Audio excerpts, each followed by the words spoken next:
नमस्कार, टीवी 45 के खास कार्यक्रम जनमुद्दा में आपका स्वागत है। मैं हूं देवेंद्र कुशवाहा। जनमुद्दे में हम उठाते हैं जन सरोकार से जुड़े मुद्दे और जिम्मेदारों से पूछते हैं सवाल। आज का मुद्दा है व्यायामशाला में क्यों चल रहा है अस्पताल। जब 21 साल पहले ही हो चुके हैं टेंडर और निकाली जा चुकी है राज, आज जिम्मेदारों से पूछेंगे सवाल। तो आइए शुरू करते हैं जनमुद्दा।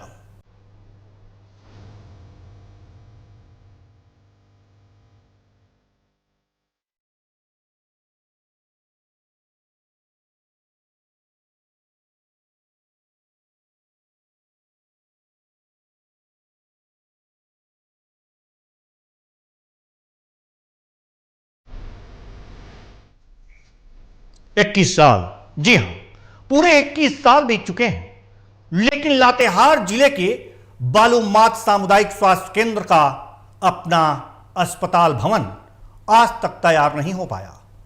नतीजा, 3 प्रखंडों की 2 लाख से अधिक आबादी स्वास्थ्य सुविधाओं के लिए आज भी तरस रही है। टेंडर निकले, शिलान्यास हुए, बजट आया, लेकिन अस्पताल आज भी व्यायामशाला में चल रहा है और इसी अव्यवस्था का खामियाजा है जनता भुगत रही है। एक रिपोर्ट देखिए, फिर जिम्मेदारों से सवाल भी पूछेंगे।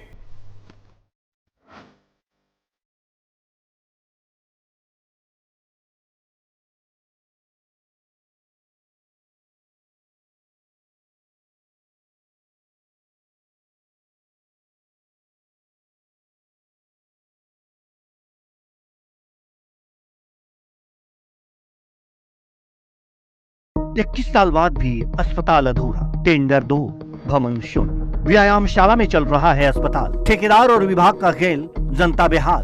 बालूमाथ अस्पताल भवन का निर्माण अधूरा है। भवन निर्माण का पहला टेंडर 2003 में निकला। तत्कालीन स्वास्थ्य मंत्री ने 3.5 करोड़ की लागत से 40 बेड के अस्पताल का शिलान्यास किया। कहा गया 1 साल में भवन बनकर तैयार होगा, लेकिन पुराने अस्पताल को तोड़ने के बाद विभागीय मिलीभगत से राशि तो निकाल ली गई, पर भवन अधूरा छोड़ दिया गया, जो आज खंडहर बन चुका है। फिर 2023 में दूसरा टेंडर निकला। लगभग 10 करोड़ की लागत से नया भवन बनने की घोषणा हुई, शिलान्यास भी हुआ, पर 2 साल में बस पिलर ही खड़ा हो सका। कंपनी के डायरेक्टर बदल गए, काम ठप पड़ गया और विभाग व संवेदक दोनों मौन हैं। अस्पताल आज भी व्यायामशाला में चल रहा है, जहां एक ही हॉल में ओपीडी, दवा वितरण, ड्रेसिंग और मरीजों की एडमिशन सब होता है। में अस्पताल नहीं होने से यहाँ का जो 2-2.5 लाख का आबादी है, बहुत कठिनाइयों का सामना करना पड़ रहा है।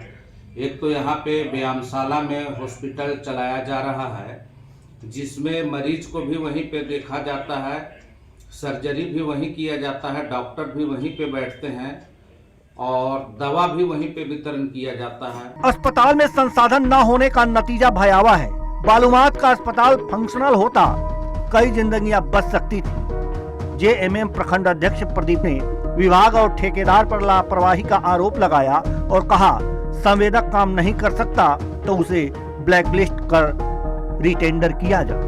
एक विभागीय का गलती से है और ठेकेदार का गलती से करा हुआ है। हम लोग ने विभाग को बोले भी है और ठेकेदार को भी बोले हैं कि ये सरकार का बदनामी हो रहा है। अगर कार्य नहीं करता है तो उसको ठेकेदार को ब्लैक लिस्ट करके नया से रीटेंडर करके फिर से कार्य शुरू किया। लातेहार जिला के बालूमाथ प्रखंड में, जहां मेरे पीछे तस्वीरों में आप देख सकते हैं कि विभागीय उदासीनता और संवेदक की लापरवाही से करीब 10 करोड़ की लागत से बनने वाला अस्पताल किस तरह 2 वर्षों से अधूरा पड़ा है। यही नहीं, ये बालूमाथ अस्पताल के लिए दूसरी टेंडर है, जो कि पिलर तक आकर ये भी सीमित हो गया है, जिसके वजह से करीब 2 लाख की आबादी का उपचार 21 वर्षों से व्यायामशाला में चल रहा है। ऐसे में सवाल उठता है, क्या बालूमाथ का न्यू अस्पताल का शिलान्यास सिर्फ भ्रष्टाचार का भेंट चढ़ने के लिए किया जाता है? ऐसे में जरूरत है प्रशासन और विभाग को इस पर संज्ञान लेने की, ताकि अस्पताल का अपना बिल्डिंग बन सके और दूर दराज से आए ग्रामीणों को समुचित उपचार मिल सके। हालांकि ग्रामीणों ने लातेहार उपायुक्त से मामले को संज्ञान में लेने की बात कही है। ऐसे में देखना होगा जिले के उपायुक्त के द्वारा क्या कुछ पहल देखने को मिलती है। अपने सहयोगी के साथ दिलीप विश्वकर्मा, टीवी 45 बालूमाथ। तो बालूमाथ का यह अस्पताल व्यायामशाला में चल रहा है 21 वर्ष पहले। वास्तव में सोचने वाली बात है कि 21 वर्ष पहले जिसका टेंडर हुआ और पुरानी जो अस्पताल के भवन थे उसे गिरा दिए गए। नए अस्पताल के लिए टेंडर निकाले गए, धनराशि भी निकाली गई, लेकिन अधूरा उसे छोड़ दिया गया। फिर 2023 में दोबारा टेंडर निकाला गया और फिर वही कहानी, पिलर खड़े किए गए, लेकिन उसके बाद पिलर ज्यों का त्यों है, आगे काम हो ही नहीं रहा है और अस्पताल व्यायामशाला में चल रही है। यही है कहानी लातेहार के बालूमाथ की। वास्तव में ऐसा क्यों हो रहा है? क्या ये सारे चीज भ्रष्टाचार के कारण हो रहा है? हमें तो यही लगता है, जनता को भी शायद यही लगता है। तो आखिर जिम्मेदारों पर कार्रवाई क्यों नहीं? क्या ऊपर से नीचे तक सभी भ्रष्ट तंत्र से जुड़े हुए हैं, या फिर कोई ऐसा भी है जो वास्तव में अस्पताल के लिए निकल करके आगे आए कि अस्पताल बने, वहां पर बीमारों के इलाज हो और जो भी वहां पर बीमार पहुंचे उसे दुर्गति ना झेलनी पड़े। यह भी कहा जाता है कि वहां पर एक्सीडेंट कुछ ज्यादा ही होते हैं, आसपास के इलाकों में डंपर चलते हैं, यह भी पता लगा है, जिससे एक्सीडेंट की घटनाएं ज्यादा होती हैं और वास्तव में समुचित इलाज न हो पाने की वजह से कईयों की मृत्यु हो जाती है। तो असामयिक ये मृत्यु ना हो, इसके लिए भी जरूरी है कि व्यवस्थित अस्पताल हो, और व्यवस्थित अस्पताल तब होगा जब जिम्मेदार इधर ध्यान देंगे। आखिर जिम्मेदार ध्यान क्यों नहीं देते हैं? क्यों? जनता के जो पैसे हैं, वो खर्च करने हैं और जरूरी जगह पर खर्च करने हैं, वहां क्यों नहीं हो रहे? हमारे संवाददाता रुपेश इस मामले पर हमारे साथ जुड़े हुए हैं। रुपेश, 21 साल और अस्पताल व्यायामशाला में जिम्मेदार कौन? क्या है पूरी कहानी? जरा हमारे दर्शकों को भी अपनी जुबानी बताइए। बहुत ही विडंबना है कि आज लातेहार जिले के बालूमाथ में 21 वर्ष बीत गए, लेकिन अभी तक वहां पर सामुदायिक स्वास्थ्य केंद्र का निर्माण अधर में लटका हुआ। आपको बताना चाहेंगे कि बालूमाथ सामुदायिक स्वास्थ्य केंद्र के लिए विभाग की तरफ से 2 बार टेंडर निकाला गया था, लेकिन दोनों बार निर्माण कार्य पूरी तरह से अधर में लटका हुआ है। पहला टेंडर जो निकाला गया था साल 2003 का है, जब यहाँ के विधायक प्रकाश राव थे, उस समय तत्कालीन स्वास्थ्य मंत्री भानु प्रताप शाही के द्वारा पूरे गाजे बाजे के साथ वहां पर जो टेंडर है उसका शिलान्यास किया गया था 2003 में, और कहा गया था कि 1 वर्ष में यह भवन निर्माण पूरा कर लिया जाएगा, और जो खूबसूरत भवन थे उसको तोड़ करके जो व्यायाम है वहां पर सामुदायिक स्वास्थ्य केंद्र को शिफ्ट किया गया था। लेकिन वो भवन भी पूरी तरह से तब्दील हो गया है खंडर के रूप में। और बताना चाहेंगे कि इसके बाद 2023 में जो तत्कालीन विधायक सब पूर्व मंत्री बैजनाथ राम के उसके अपनी ही सरकार के खिलाफ विधानसभा सत्र में धरना प्रदर्शन पर बैठ गए थे कि बालूमाथ में सामुदायिक स्वास्थ्य केंद्र का निर्माण नहीं हो रहा है, जिसके बाद ब्लॉक परिसर में रहे 2 एकड़ जमीन को प्रस्ताव बनाकर वहां पर भेजा गया था, जिसके बाद 2023 में पूर्व मंत्री बैजनाथ राम के द्वारा उसका उद्घाटन किया गया था और कहा गया था कि लगभग 10 करोड़ रुपए की लागत से भवन का शिलान्यास किया गया। तो कहा गया था कि यह भवन भी 2 वर्ष में बना के यहाँ के लोगों को बेहतर स्वास्थ्य सुविधा का लाभ दिया जाएगा। बताना चाहेंगे कि बालूमाथ हेरंज बरियादू लगभग 2 लाख की आबादी है, और वहां पर रहने वाले लोग हमेशा सड़क दुर्घटनाएं चाहे कई तरह की बीमारियों से परेशान रहते हैं, और वहां पर अच्छी व्यवस्था नहीं हो पाने के कारण अभी तक कई लोगों की मौत हो चुकी है। अगर हाल की दिनों में हम बात करें तो 1 सप्ताह में लगभग 5 ऐसी लोगों की मौत हो चुकी है, जिसमें 3 लोगों को सड़क दुर्घटना के बाद रिम्स रेफर किया गया था, और जिस दिन सड़क रास्ते में ही उन्होंने दम तोड़ दिया। अगर वहां पर वैकल्पिक व्यवस्था, हम समुचित व्यवस्था रह पाती तो शायद वहां पर लोगों को व्यवस्था मिल। आप जानकर हैरान रह जाएंगे कि एक ही हॉल में लोगों को दवाई भी दी जाती है, वहां पर एडमिट किया जाता है, वहां पर बैठकर डॉक्टर भी इलाज कराते हैं। आखिर क्या कारण है कि अभी तक वहां पर सामुदायिक स्वास्थ्य केंद्र जो 2023 में पूर्व मंत्री के द्वारा उद्घाटन किया गया था और उसका शिलान्यास हुए आज लगभग 1 वर्ष से जो बिल्डिंग है अधर में लटका हुआ है, और कहीं ना कहीं विभागीय और जो संवेदक की लापरवाही साफ तौर पर सामने उजागर दिखती है। हमने विभाग के इसको टिप से जानने के लिए हमने संपर्क किया तो उन्होंने कहा कि जो डायरेक्टर है वो कहीं ना कहीं परेशानी। आप जिस व्यक्ति से तो चलिए, डायरेक्टर जो है वो किसी न किसी परेशानी में। जी रुपेश, हम आपसे ये भी जानना चाहेंगे रुपेश कि इस जो भी यहाँ पर टेंडर निकाले गए वो 2 बार निकाले गए, पहली बार जो टेंडर निकाला गया वो 2003 में, और 2003 में रुपेश सवाल आपसे ही है कि 2003 में पहला टेंडर निकाला गया और पहले टेंडर के बाद जो है दूसरा टेंडर 2023 में निकाला गया, लेकिन जो पहला टेंडर निकाला गया था वो 3.5 करोड़ का था और 40 बेड के अस्पताल का शिलान्यास किया गया था। क्या ये सारी राशि निकाल ली गई थी और निकालने के बाद भी जो अस्पताल है अधूरा छोड़ दिया गया था? has put your call on hold. जिस व्यक्ति से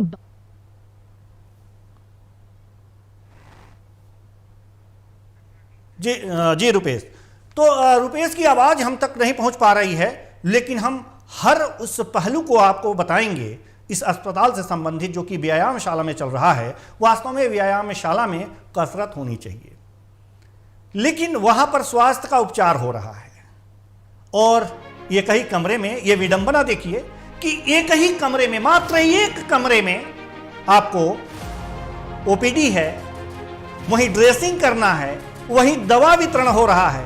किस तरह से हो रहा होगा? और लगातार टेंडर निकलने के बाद भी 2003 में पहले बार टेंडर निकला, उसके बाद 2023 में टेंडर निकला 10 करोड़ की लागत। जो दूसरा टेंडर 2023 में निकला वो 10 करोड़ की लागत से नया भवन बनाने की बात उसमें की गई थी। पहले टेंडर में 3.5 करोड़ की लागत से 40 बेड वाले अस्पताल का निर्माण कराया जाना था। लेकिन आप तस्वीरें अगर जो देख सकते हैं, अगर जो हम चाहेंगे कि वो तस्वीरें दिखाएं जो कि अधूरा पड़ा है, 3.5 करोड़ की लागत से अधूरा व्यायामशाला। ये तो पिलर खड़े हैं जो 10 करोड़ की लागत के निकले थे, और ये शिलान्यास देखिए, शिलान्यास किया गया। और ये दूसरा टेंडर है, दूसरे टेंडर में ये पहला टेंडर, ये जो तस्वीर आप देख रहे हैं ये पहले टेंडर से जो 3.5 करोड़ की लागत से निकाला गया था वो, और ये दूसरा जो पिलर खड़े हैं ये दूसरे टेंडर जो कि 10 करोड़ की लागत से यहां पर भवन का निर्माण होना था, अस्पताल भवन का निर्माण होना था। लेकिन ये देखिए मात्र पिलर ही हैं। और ये तस्वीर देखिए, ये यहां पर यानी कि व्यायामशाला में बेड लगे हुए हैं, यहीं पर ओपीडी है, यहीं पे ड्रेसिंग हो रहा है, यहीं पे दवा वितरण हो रहा है। क्या विडंबना है, वास्तव में क्या व्यवस्था है? अगर जो व्यवस्था ये है, कुव्यवस्था शर्मा जाएगी, वास्तव में उसे शर्म आएगी कि कैसी व्यवस्था है ये देखिए, ये तस्वीर है यहां के विकास की, यहां के स्वास्थ्य सुविधाओं की। वास्तव में किसे जिम्मेदार माना जाए? शासन को?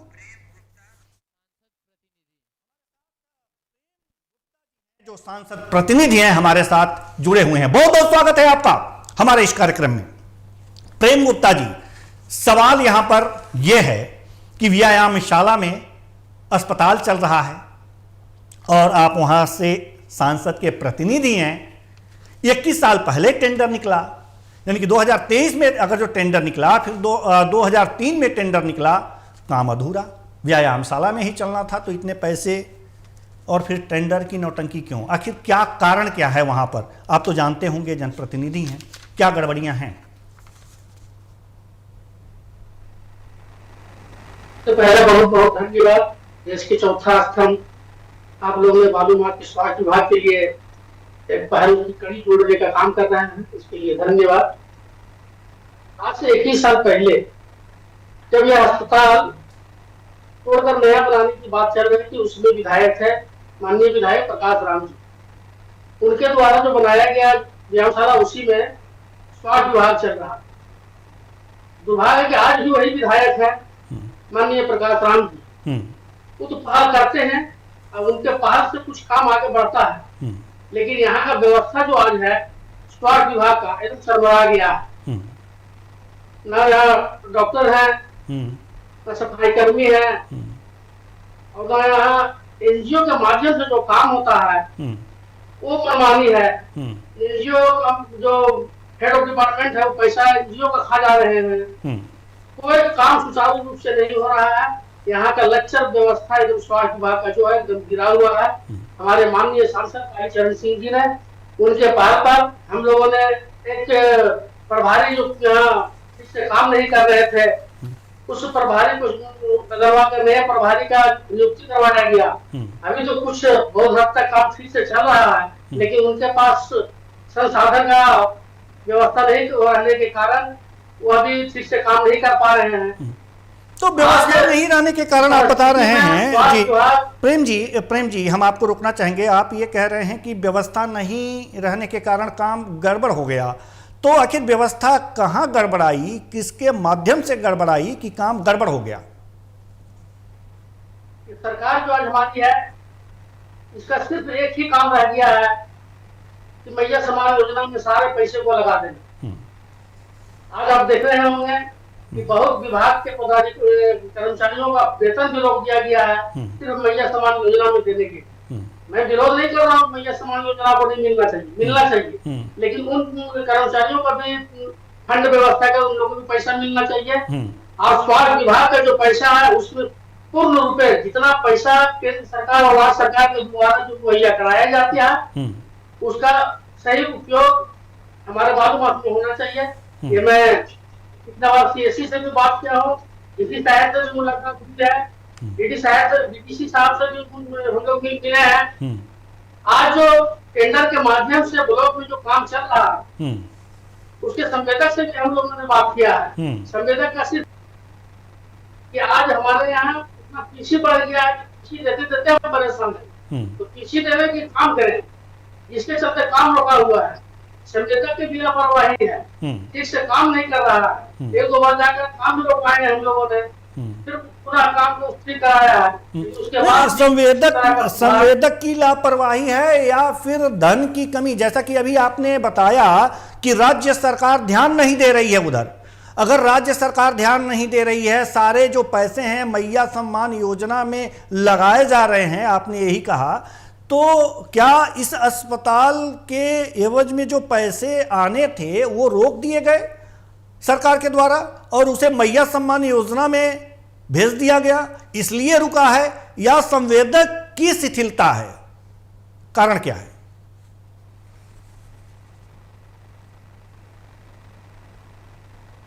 जी प्रेम जी। संवेदक के द्वारा लापरवाही से यह काम नहीं हो रहा है सर। सरकार जो है पैसा मुहैया करा रही है, लेकिन संवेदक का कहना है कि कुछ पैसा जो है घूस के रूप में चला जा रहा है मेरा, जिसके चलते काम में कुछ कमियां हो रही है। ये देखने के लिए तो हम लोग नहीं है कि पैसा कहाँ जा रहा है, हम लोग उससे ये जानना चाहता है कि काम सुचारू रूप से और सही ढंग से बालूमाथ प्रखंड में स्वास्थ्य विभाग बने और यहाँ के लोगों को सही ढंग से स्वास्थ्य विभाग का लाभ मिल सके। नहीं, घूस के रूप में चला जा रहा है तो इसलिए नहीं हो पा रहा है, यानी कि सरकार ने पैसे मुहैया कराया, आपने स्पष्ट रूप से कर दिया, चलिए इसमें सरकार की गलती नहीं है, लेकिन रिश्वत के रूप में पैसे चले जा रहे हैं। कितने रिश्वत के रूप में पैसे चले जा रहे हैं कि बस पिलर खड़ा होने तक का ही धन है उनके पास, उसके आगे काम कराने का धन नहीं है। अगर ये इस तरह से रिश्वत ली जा रही है तो ये जिम्मेदारी भी सरकार की है, और आप सांसद के प्रतिनिधि हैं तो ये जिम्मेदारी भी आपकी है कि इस तरह के भ्रष्ट तंत्र को उजागर करके दोषियों पर कार्रवाई करें। ये भी नहीं हुआ अब तक, आखिर क्यों?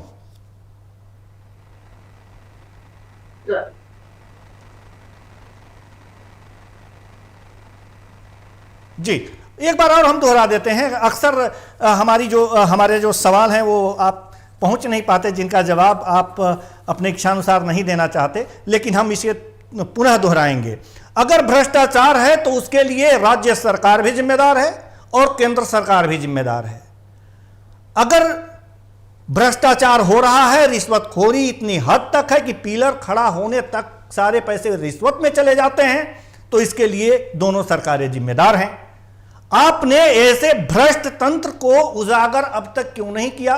दोषियों पर कार्रवाई कराने के क्या क्या प्रयास किए? यह भी आपकी जिम्मेदारी है सांसद प्रतिनिधि होने के नाते। क्या किया है अब तक आपने? सर, हम लोगों ने अपने माध्यम से अपने सांसद महोदय माननीय कालीचरण सिंह जी तक इस बात को रखा। उन्होंने इस बात को अपने माध्यम से डीसी साहब से बात करके इस काम को सुचारू रूप से कराने के लिए उन्होंने कहा। सांसद डीसी साहब ने सांसद महोदय को आश्वासन दिया कि काम सुचारू रूप से प्रारंभ कर दी जाएगी, लेकिन काम अभी तक प्रारंभ नहीं किया जा रहा है। नहीं तो आपकी जो मुलाकात हुई, चाहे सांसद जी की जो मुलाकात हुई थी, कम से कम महीने दिन, 2 महीने, 3 महीने, 4 महीने तो हो ही गए होंगे। उसके बाद भी अगर जो जी तो अगर जो 6-6 महीने हो गए तो फिर तो जिम्मेदारी आपकी भी बनती है कि उनसे पूछें। और जा करके तो मान लीजिए जाने में असमर्थ हैं सांसद जी, ठीक है मान लेते हैं आप जाने में असमर्थ हैं, फ़ोन है, मोबाइल है आपके पास, अब तो सुविधाएं हैं, संचार की इतनी सुविधाएं हैं, उससे आप पूछ लिए होते। क्या फिर दोबारा पूछने की जहमत उठाई आपने? जी बात कर लेंगे सर। जी सर, दोबारा क्या आपने उनसे पूछा कि 6 महीने पहले आप वहां गए थे, बातचीत हुई थी, सांसद जी गए थे, बातचीत हुई थी और उन्होंने इसे जल्द ही शुरू कराने का आश्वासन दिया था, आश्वासन पर खरे नहीं उतरे डीसी साहब, तो फिर आपने फोन पे उनसे संपर्क किया कि आखिर क्यों नहीं शुरू हो रहा है? सर बात हुआ था जी, सांसद महोदय बोले कि शीतकालीन सत्र के बाद मैं आता हूँ और चलकर बैठ जाएंगे, जब तक काम प्रारंभ नहीं होगा हम लोग इस हिसाब को नहीं छोड़ेंगे। जी। और जो भ्रष्टाचार की बात आपने कही है तो उसके लिए भी कहीं आपने आवेदन दिया किसी अधिकारी के पास कि इस तरह के भ्रष्टाचार के मामले संवेदक द्वारा किया जा रहा है कि अधिकारियों में रिश्वत देने में ही पैसे खर्च हो जा रहे हैं, इसलिए हम काम नहीं कर पा रहे हैं, तो इसके लिए भी आपको आवेदन देना चाहिए था, कहीं दिया है, किसी शिकायत करी है? सर संवेदक जो है सीधे मुंह बात नहीं कर पा रहे हैं कि हम लोग को यहाँ दिया जा रहा है, पीठ पीछे बोलते हैं कि हमको इतना इतना पैसा तो घूस में चला जा रहा है। संवेदक डायरेक्ट नहीं बोलेंगे तो कैसे हम आगे बढ़ेंगे सर? जी बिल्कुल बिल्कुल बिल्कुल, आप हमारे साथ बने रहिए। हमारे साथ एक और मेहमान जुड़े हुए हैं, प्रदीप गंजू जी, प्रखंड अध्यक्ष हैं जेएमएम से। बहुत बहुत स्वागत है आपका हमारे इस कार्यक्रम में। स्वागत, धन्यवाद सर। एक बड़ी समस्या है बालूमाथ की, जहां पर व्यायामशाला में जो है अस्पताल चल रहा है, वहां पर मरीजों के इलाज हो रहे हैं। बड़े शर्म की बात है, 2-2 बार टेंडर निकाले गए और काम अधूरा पड़ा हुआ है, कहीं पिलर है तो कहीं आधे पड़े हुए अस्पताल हैं। क्यों ऐसा, क्यों? हालांकि अभी जो हमारे प्रेम गुप्ता जी जो सांसद प्रतिनिधि हैं, उन्होंने कहा है कि जब उन्होंने संवेदक से पूछा तो उन्होंने कहा कि बहुत रिश्वतखोरी है, इसलिए काम करने में दिक्कत आ रही है। नहीं सर, 2-3 कारण है सर। एक कारण ये है कि जो 3.5 करोड़ का जो टेंडर निकला था वह टेंडर ना निकालकर विभागीय काम कराया गया। माननीय प्रकाश राम उस समय विधायक थे, वह अपने कार्यकर्ता को टेंडर को विधायक कोटातरी बांट दिए, एकक रूम। वो एगो शुक्ला जी जय थे, शुक्ला जी कमलेश शुक्ला, उनके पर अभी वह केस भी चल रहा है सर। पहला टेंडर तो उसमें खत्म हो गया, दूसरा टेंडर जो 10 करोड़ का निकला है वह कंपनी जो लिया है वह बिहारी है, बिहार का है, और वह लेस इतना ले लिया है कि काम करने की क्षमता उसके पास नहीं। जी माने वह 10 करोड़ को काम को सीधे 7 करोड़ में लिया जी। तो वह 7 करोड़ का काम लिया तो काम करने में उसको तो अब कुछ मिलना नहीं है, तो इसलिए वो काम को नखरा कर रहा है। इसमें सबसे गलती क्या है? जय का गलती, एग्जीक्यूटिव का गलती है सर। तो उसकी गलती का खामियाजा जनता क्यों भुगते?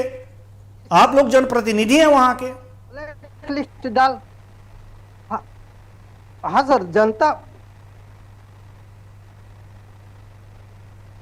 जी Hold प्रदीप जी, किसी अधिकारी की, किसी ठेकेदार की गलती जनता क्यों भुगते? सबसे बड़ा सवाल है। जनता के पैसे से ही अस्पताल भवन बनना है, जनता ही परेशान है, तो फिर आखिर ये व्यवस्था किसके लिए और क्यों? सबसे बड़ा सवाल तो यही है। प्रदीप गंजू जी से जैसे ही हमारा संपर्क होगा हम उससे बातचीत करेंगे, लेकिन प्रदीप गंजू जी आप कुछ कह रहे थे, अपनी बात पूरी कीजिए। हाँ जी, बोल रहे हैं ना सर। जी प्रेम जी जो बोल रहे थे कि भवन जो अस्पताल का पैसा है मैया योजना में जा रहा है, वैसा कोई बात नहीं है सर। पैसा यहाँ जिला में रखा हुआ है, टेंडर आगे कार्य ही नहीं बढ़ा रहा है ठेकेदार कि उसको पैसा मिले।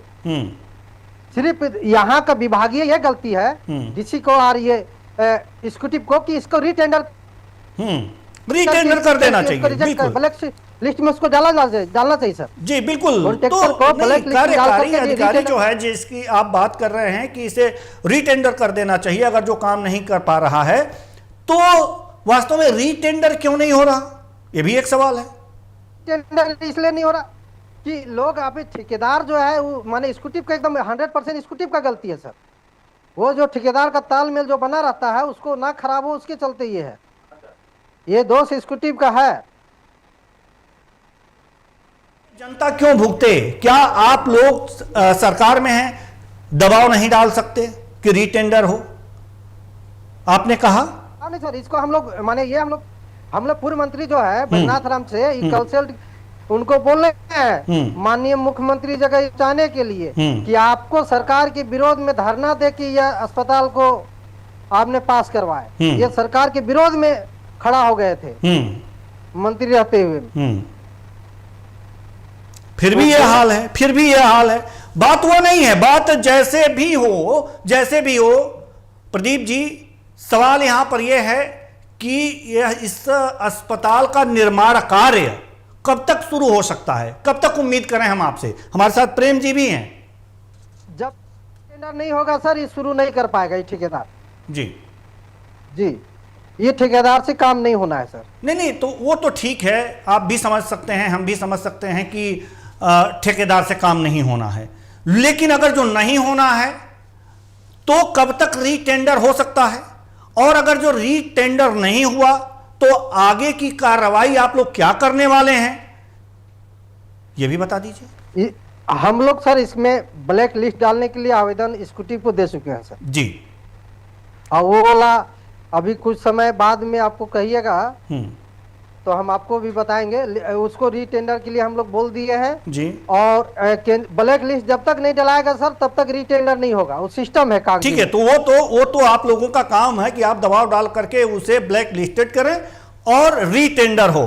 क्या माने कि अगले महीने यानी कि अगले साल जनवरी या फरवरी तक निर्माण कार्य शुरू हो जाएगा किसी नई कंपनी द्वारा, मान के चलें? ये सर अभी तो हम कुछ नहीं बोल सकते हैं क्योंकि मान तो बात करना पड़ेगा सर। ठीक है, नहीं तो उसके बाद नहीं, आश्वासन तो देना पड़ेगा आपको, क्योंकि देखिए आप लोग सरकार में हैं, जिम्मेदारी आपकी है।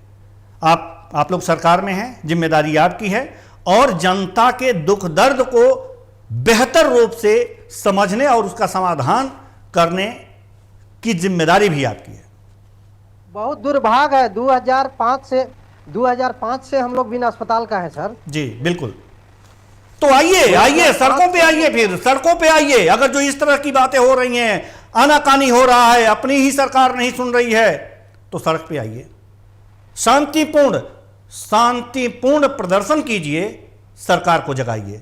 जिम्मेदारी यही है, आपकी ही है, आपके ही लोग हैं वहां पर, आपके लोगों को परेशानी हो रही है और जितनी जल्दी हो सके अगर जो इस अस्पताल का निर्माण शुरू हो जाएगा तो वास्तव में पूरे लोग, क्षेत्र के लोग आपको ही आशीर्वाद देंगे। बहुत बहुत धन्यवाद हमसे जुड़ने के लिए, बातचीत करने के लिए, बहुत बहुत धन्यवाद। तो व्यायामशाला में अस्पताल चल रहा है, कारण क्या है? सब गोलमाल है, एक दूसरे पर जिम्मेदारी डालने पर लोग लगे हुए हैं, लेकिन क्या जिम्मेदारों को यह नहीं लगता कि जो जिम्मेदारी मेरी है उसमें आगे बढ़कर कुछ काम करें, जनता के पैसे की लूट ना करें? अगर थोड़ा बहुत लूट रहे हैं तो कम से कम काम भी तो करें। इस तरह से 21 साल तक किसी काम को लटकाने की क्या जरूरत है? अगर आपको काम करना है तो कीजिए, वरना इस तरह से लोगों को मूर्ख बनाने का काम मत कीजिए। अगर अधिकारी हैं तो माननीय मुख्यमंत्री जी से हमारा निवेदन है, टीवी 45 का निवेदन है कि ऐसे अधिकारी को जो कि कार्य में लापरवाही बरत रहा है, जो कि काम में देरी करने वाले कंपनी को ब्लैकलिस्ट नहीं कर रहा है, काम को आगे नहीं बढ़ा रहा है, उसे पद पर न रहे। यही निवेदन है, जनता के दर्द को समझें और वास्तव में अस्पताल का निर्माण हो, यही टीवी 45 की कामना है। नमस्कार।